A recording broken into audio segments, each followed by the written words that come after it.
السلام علیکم ورحمۃ اللہ وبرکاتہ۔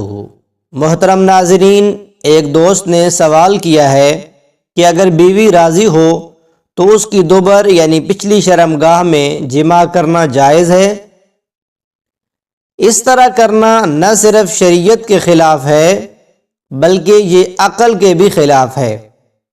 اللہ رب العزت نے قرآن مجید کے اندر ارشاد فرمایا، نساؤکم حرث لکم، جس کا مطلب ہے کہ بیویاں تمہاری کھیتیاں ہیں، جیسے چاہو ان کو استعمال کرو، لیکن مطلب یہ نہیں ہے کہ آپ ان کی دبر میں جماع کرو، جبکہ یہ بات عقل میں بھی آنے والی نہیں ہے۔ اگر بیوی راضی ہے تو راضی ہونے سے شریعت کا اصول بدل نہیں سکتا، لہٰذا بیوی راضی ہو یا ناراض ہو، بیوی کی پچھلی شرمگاہ میں جماع کرنا یہ مطلقاً حرام ہے۔ اور کھیتیاں کا مطلب ہے کہ تم جس راستے سے مرضی آؤ، لیکن آنا آگے کی طرف سے ہے۔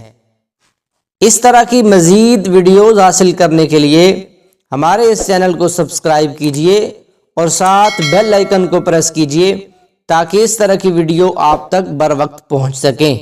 تو ملیں گے انشاءاللہ ایک اور نیکسٹ ویڈیو میں، تب تک اپنا اور اپنی زندگی سے تمام جڑے پیاروں کا بہت سارا خیال رکھیے گا۔ اللہ حافظ۔